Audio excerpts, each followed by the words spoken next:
Are your projects constantly behind schedule, over budget, or just plain chaotic? You might be using the wrong project management method. In this video, we are decoding Scrum and Waterfall. That's the predictive and adaptive, to show you exactly which approach will save your project from disaster. So let's begin with the core difference. The primary distinction between Waterfall and Scrum, that's Agile, lies in how they handle change and delivery. Waterfall is the sequential plan-driven approach where all work is defined upfront and each phase must be completed and signed off before the next phase even begins. The end goal or the scope is it should be predictable, rigid, and fixed. Then you go for a predictive or waterfall approach. It's best for projects with clear, unchanging requirements and low uncertainties. That is, for example, building a bridge or regulatory compliance, then you go for waterfall. And its goal is to prevent change and manage deviations from original baselines. While on the other hand, Scrum is an iterative, adaptive, value-driven framework. Work is done in short cycles called the sprints, and the requirements are expected to change throughout the project. Here, the scope is adaptive, flexible, fixed time, or cost per iteration. It's best for projects with high uncertainties, ambiguous or evolving requirements, and rapid feedback loops are required. For example, software development or marketing campaigns, so to say. Its goal is to embrace change to deliver maximum customer value early on and often.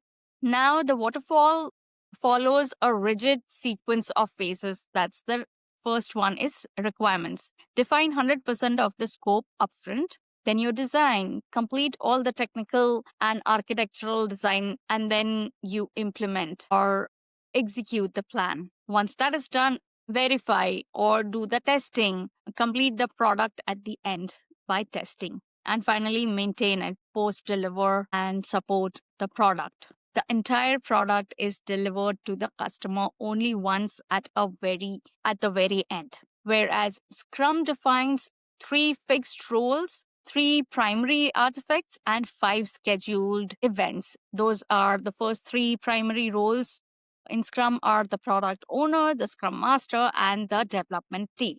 So product owner, what does a PO do? It maximizes the product's value and manages the product backlog. The Scrum Master, SM, serves the team, removes the impediment, and enforces Scrum rules. While the development team creates the increment, it's a self-organized team and cross-functional. The 3 artifacts are the product backlog, the sprint backlog, and the increment. The product backlog, also known as PB, it's a prioritized list of all the features or requirements, while the sprint backlog is the list of items selected from the current sprint for the current sprint product backlog. And the increment is the sum of all the product backlog items completed during a sprint and previous sprints. And then you have the 5 events. Those are the sprint planning, the daily scrum, the sprint review, and the sprint retrospective.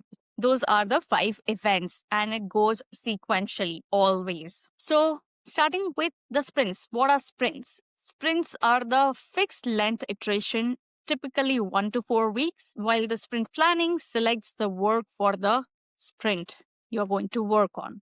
Daily scrum is the 15-minute meeting for the organization or the team. A sprint review is the demo of the increment to the stakeholders. That is a very important event. Even if you cancel the project itself, you have to do the sprint review. Then you have the sprint retrospective. That's the team inspects the process and the plan improvements for the next sprint. Now scope is managed in the waterfall approach. It's defined 100% upfront. The project scope statement, that is the WBS. Time and costs are estimated based on the fixed scope, and a formal integration change control ICC process is required for all the changes. While in adaptive or agile, scope is emergent and defined throughout and defined in the product backlog. Given both has distinct ways of working, both has different ways of handling the risks. In waterfall, risk is identified and addressed early on. often in the planning phase. Our quality is verified primarily through the testing at the end, which introduces the risk of large, costly rework. And in Scrum, risk and quality are managed continuously within every sprint. The team produces a potential shippable increment after every sprint, allowing for immediate inspection and adaptation, which significantly reduces the risk of overall project failure and the rework and all the cost overload.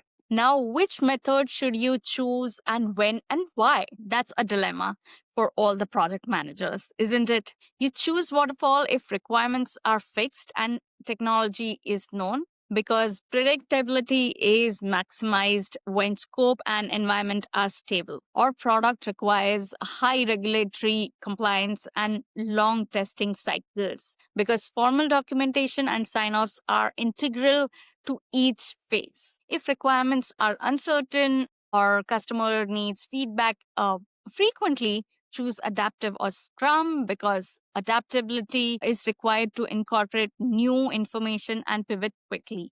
On high, or if the project relies on high collaboration and quick decision making, you choose Scrum or Agile or Adaptive. If you're unsure, a hybrid approach using a predictive structure for a large scale planning and agile iteration for specific development work can often provide the best of both the worlds. So that's the best choice in that case. You have decoded the difference between the two dominant management approaches. Use this knowledge to set up your next project for guaranteed success. I hope you learned something valuable and something new. Implement that in your project and see how it goes. I'll see you in the next one. Bye-bye.